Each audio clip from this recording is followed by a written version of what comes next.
He was asked to burn his entire life savings for a tradition he didn't believe in, and she called it love. $100,000. Gone. Every single cent he had ever saved, handed over to her family before he even had a chance to breathe after finishing his doctorate. That was the deal on the table. That was what she called love.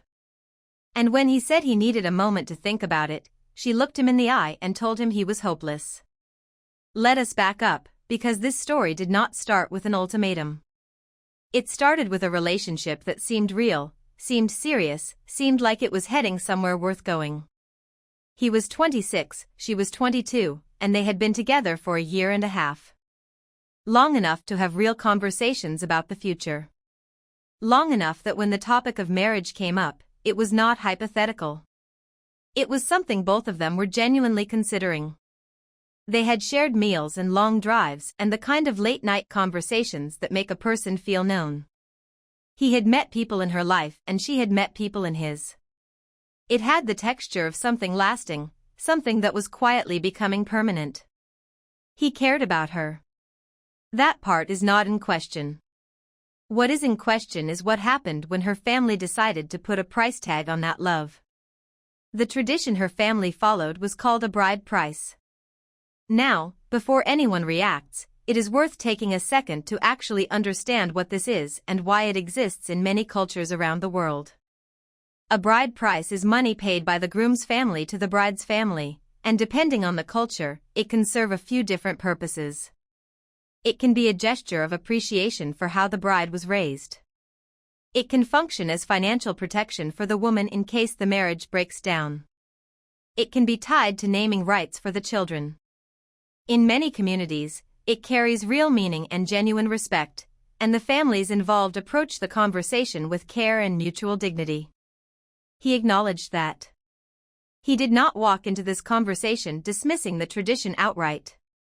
He came from a culture where something similar existed, so it was not entirely foreign to him. He understood the spirit of it, or at least he thought he did. Here is where it gets complicated though. In his culture, this tradition had become largely ceremonial over time. People still did it, but the amounts were small, symbolic, and almost always offset by gifts flowing back the other way. Appliances for the new home, contributions to the wedding costs, livestock or cloth or whatever form generosity took in that specific community. The net transfer between families often ended up being essentially zero. It was the gesture that mattered, not the dollar amount, and everyone involved understood that implicitly. No one was walking away enriched. They were walking away connected. So when she first brought up the topic, he was prepared to engage with it thoughtfully and in good faith. He did not brace himself. He was not defensive. He genuinely believed this was a conversation two people who loved each other could work through together. What he was not prepared for was the number. $180,000. That is what her mother was asking for. Not a symbolic gesture. Not a ceremonial token. Not something that would be returned in kind through gifts and contributions. $180,000 transferred from his family to hers as a hard condition of marriage. He sat with that number for a moment after she said it, letting it register the way you let a cold room register when you first walk in from the heat. His stomach dropped.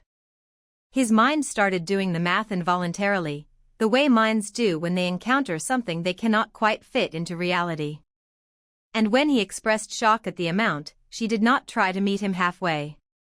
She told him he was disrespecting her culture. Let that land for a second. He expressed financial shock at a demand for $180,000 and she called it disrespect. That framing right there tells you something important about the dynamic at play in this relationship. His emotional and financial reality was not a valid input in this conversation. Her family's expectations were the only thing that counted, and any reaction he had that fell outside of immediate compliance was going to be repackaged as something ugly. He did not blow up. He did not issue an ultimatum. He did not go cold or cruel or start cataloging every sacrifice he had already made. He told her he needed time to process the request and figure out his options. That is a mature response. That is someone who actually cares about finding a solution rather than just winning an argument. He sat with it quietly, turning it over in his mind across days and then weeks and then months, weighing what he valued against what she was asking, wondering whether there was a version of this that felt fair to both of them. He gave the question real space. And when the topic came up again, he said something that was, honestly, incredibly generous given his circumstances. He said he would be willing to pay it, even though it went against his principles, but only once he was financially stable enough to absorb that kind of expense without destroying himself. Here is the thing you need to understand about where he was standing financially. He was a doctoral student in the United States. A PhD program. Years of his life poured into research and study and the particular exhaustion that comes from doing intellectually demanding work while earning almost nothing. He was not sitting on a pile of money. He was doing the work, putting in the years, living lean, building towards something, but he was not wealthy yet. Not even close. His realistic estimate was that after graduation, his entire net worth would be around $100,000. That is it. Not $100,000 in addition to other savings. Not $100,000 as a starting cushion while he kept more in reserve. $100,000 total, representing every financial decision he had made carefully and every indulgence he had skipped and every extra hour he had worked, compressed into a single number that was smaller than what her family was demanding. She eventually said she could maybe get the number down from $180,000 to something closer to his actual net worth, which is how they arrived at this scenario where the ask essentially became his entire financial existence. And when he said he still needed to work for a while and build back up before spending that, before handing over everything he owned to people who were not him, she lost it. She started saying things like, if she had to spend $100,000 to have him forever, she would do it without hesitating. She said she would ask her friends and they would all choose the person over the money every single time. She said he loved money more than he loved her. She called him hopeless. She said no girl would ever be okay with what he was saying. Each sentence landed harder than the one before it. You could imagine the shift in the room, the temperature dropping, the conversation turning into something that no longer resembled two people trying to understand each other and starting to look like one person dismantling another. Okay. I need to stop here for just a second. These are not the words of someone engaging in a good faith conversation. These are emotional pressure tactics. She took a complicated financial and logistical reality, stripped all the context away, and turned it into a morality test he was designed to fail. Would you choose the money or would you choose me? It sounds romantic when you say it out loud, like something from a movie, like a scene where the right answer is obvious and only a fool or a coward would hesitate. But it is not a real question. It is a trap. Because here is what she was actually asking.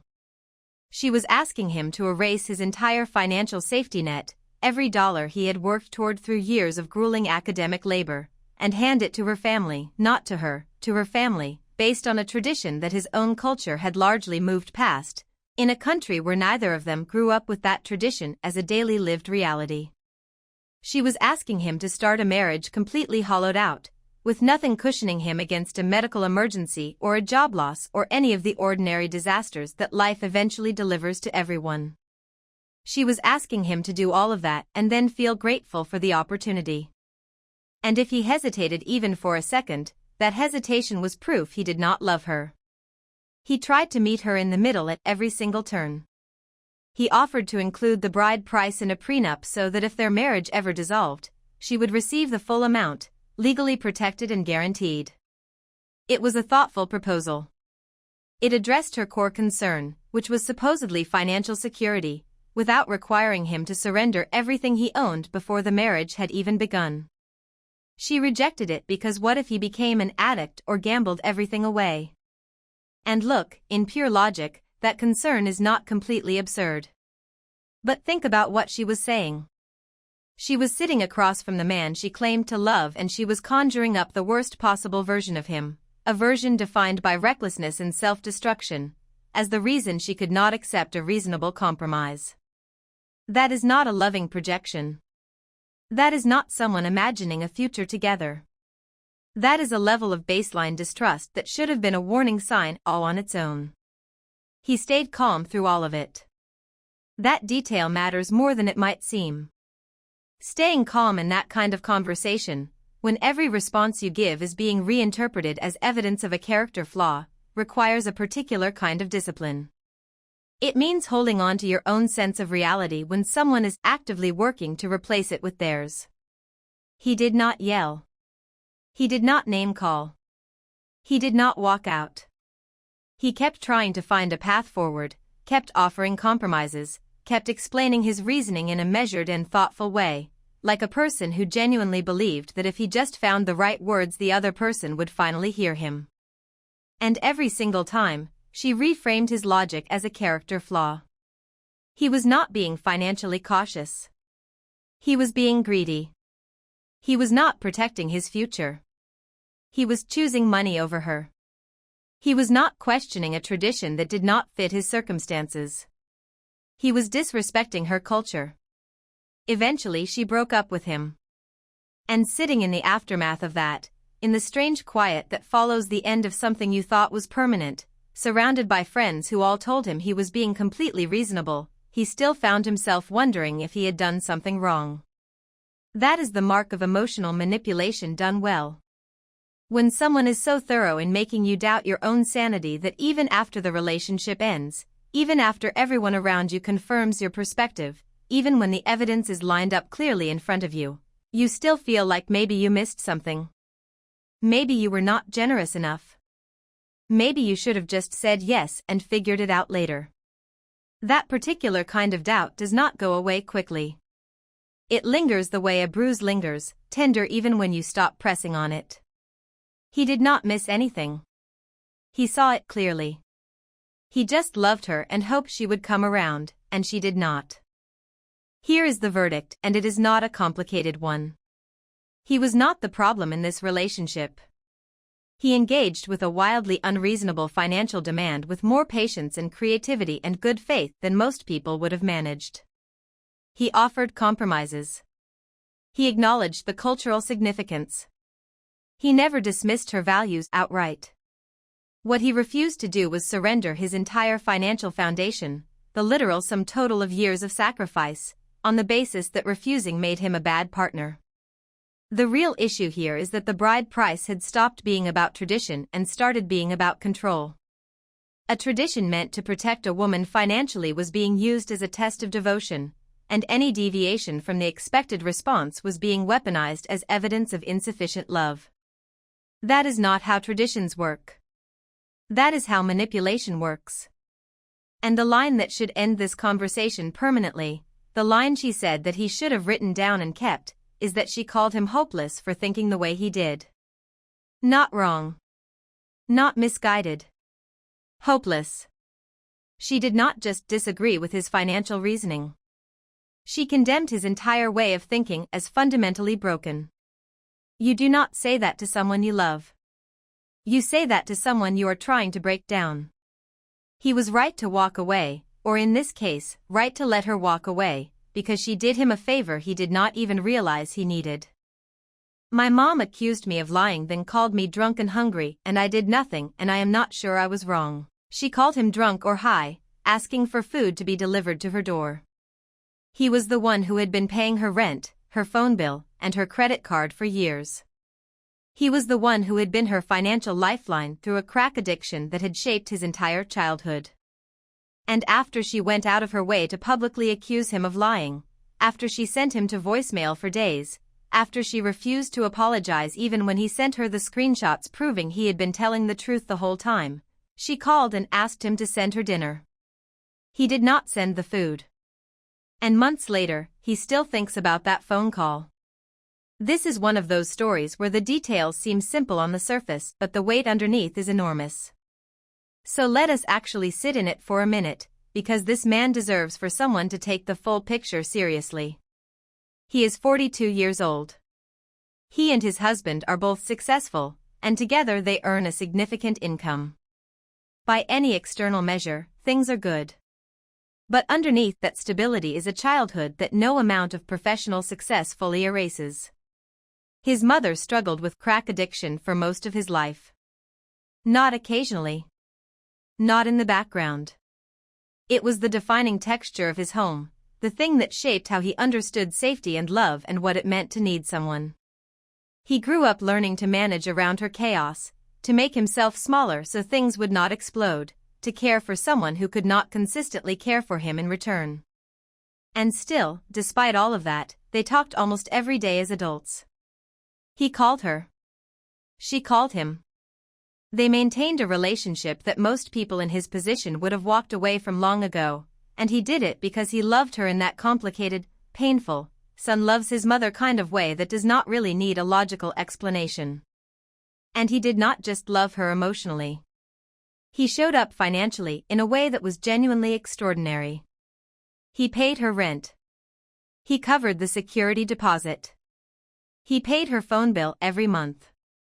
He added her to his credit card with a spending limit as an authorized user.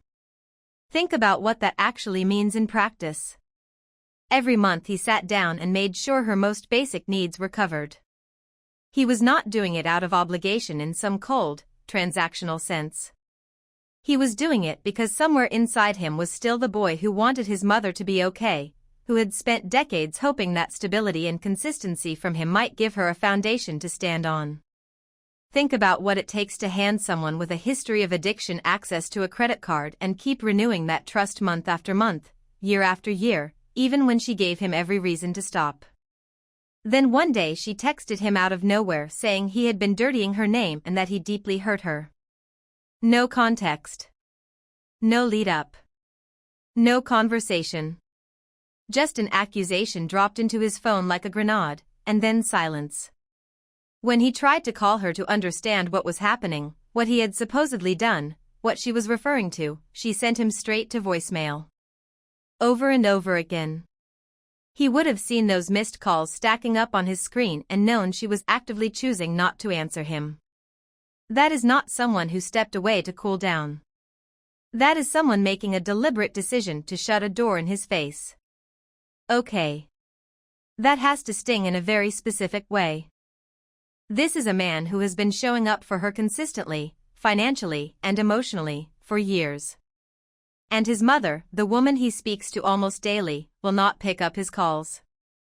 She is punishing him for something and she will not even tell him what it is. He cannot defend himself. He cannot explain himself. He cannot even understand what he is being accused of because she will not give him the chance. That is a particular kind of cruelty, even if it was not fully intentional. Being cut off without explanation by someone you love and support is a uniquely disorienting kind of pain. It leaves you cycling through possibilities, second-guessing your own memory, wondering if you somehow did something terrible without realizing it. He eventually pieced it together. Apparently she had been telling family members that he lied, specifically that he had made up or exaggerated something she said about his wedding. According to him, she had told one of his sisters, in no uncertain terms, to forget about his wedding entirely, and that sentiment had been part of why that sister behaved strangely during the ceremony. He told people what his mother had said. His mother then denied ever saying it. And so suddenly he was the villain. The son who lied. The one who manufactured drama at his own wedding and tried to make his mother look bad in front of the family. Here is the thing. He had the receipts. Literal screenshots. Her exact words, right there in writing, undeniable. He sent them to the family group chat. Imagine the nerve that takes. Imagine sitting down and making the decision to lay the truth out in front of everyone because you have been publicly called a liar and you refuse to just absorb it quietly. And his mother's response was not an apology. It was not shock or embarrassment or even a moment of real reflection where she sat with what she had done. It was, and this is almost hard to believe, that she did not remember saying that. Not that she was misunderstood. Not that the context was different. She just did not remember. I genuinely had to take a breath when I read that part. He had been publicly accused of lying to his family about something his mother said at his own wedding. His wedding. The day that was supposed to be one of the most meaningful and joyful days of his life, a day he had probably spent months preparing for, a day he had hoped would be surrounded by love and celebration. And when he proved beyond any reasonable doubt that he had been telling the truth, she shrugged and said she did not remember. No acknowledgement of what that accusation cost him. No recognition of the humiliation of being called a liar in front of people who mattered to him. No understanding of how much it stings to have your own mother be the one spreading that story. Nothing. So he told her the bank was closed until he received an apology. That is it. That is the boundary he set. Not a permanent cut-off, not a public call-out, not a dramatic speech. Just a quiet and clear statement that things would be different until she acknowledged what she had done. One word. Sorry.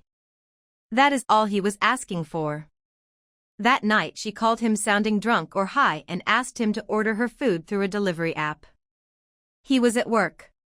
He said he would see what he could do. He never sent the food. He never called again. And you can imagine what that moment felt like, standing somewhere at his job, phone in hand, hearing his mother's voice asking him for something after everything that had just happened, and making the quiet decision to simply not. And now he feels guilty. Specifically, he feels guilty about the food. Not about cutting off the financial support. Not about demanding an apology. Just about the food. Because whatever else his mother has done, she was hungry, and he did not help her. That image stayed with him. It is the kind of thing that replays. The voice on the phone. The hunger underneath it. The fact that he said he would see what he could do and then did nothing. That small moment of not following through is the thing his conscience keeps returning to, even when everything else he did was completely justified. Here is what I want to say to that guilt. That guilt is real and it deserves to be acknowledged. Feeling something painful about leaving someone you love without food is not weakness. It is evidence that he is a person with a conscience, which is more than she has demonstrated in this situation. But guilt and responsibility are not the same thing, and it is worth being really honest about who created the situation he found himself in that night. She created it. Not him. He did not choose to be raised by a mother who struggled with addiction. He did not choose to have a childhood defined by instability. He did not ask her to text him with baseless accusations. He did not ask her to send him to voicemail for days. He did not choose to be the person she tried to humiliate in front of the whole family over something she had said herself and apparently could not even remember saying. He had been her foundation for years, and the moment he asked for one basic act of decency in return, a simple apology, she called him drunk and asked for delivery. There is also a detail in this story that reframes everything else, and I do not think it should be buried. When he was 16 years old, his mother legally severed her parental rights. She legally divorced him as her child. Let that actually sink in. He was a teenager, still in high school, still in the years when you need your parents most, and his own mother went through a formal legal process to cut him out of her life. That is not a fight. That is not a rough patch. That is a decision. A documented, deliberate, legal decision to walk away from her child. And this man, as an adult, rebuilt a relationship with her anyway. Called her almost every day. Paid her bills. Put her on his credit card. Tried over and over again to give her something she had formally, legally, chosen to reject when he was a boy who had done nothing to deserve it. The strength it takes to do that is remarkable. And the fact that she repaid it by accusing him of lying in front of their entire family says everything about the dynamic that was always at play here. He is not a bad son. He is not a callous man. He is someone who has given far more than was ever owed, who finally asked for something simple and reasonable, and who held that line when she refused. She was not hungry because of anything he did. She was in that situation because of choices she had been making for decades. His bank being closed for one night was not what put her in that position.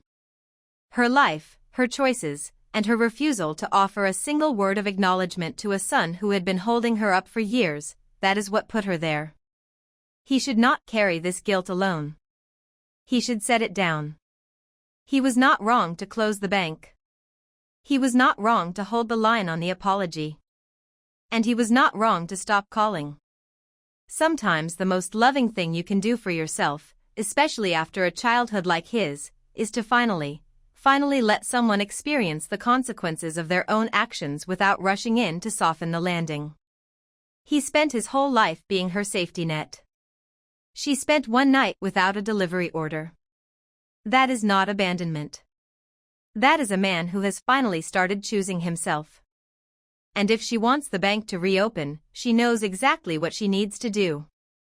Drop a comment below and let me know which story hit harder for you. And if you are still here, a like and subscribe would genuinely mean a lot.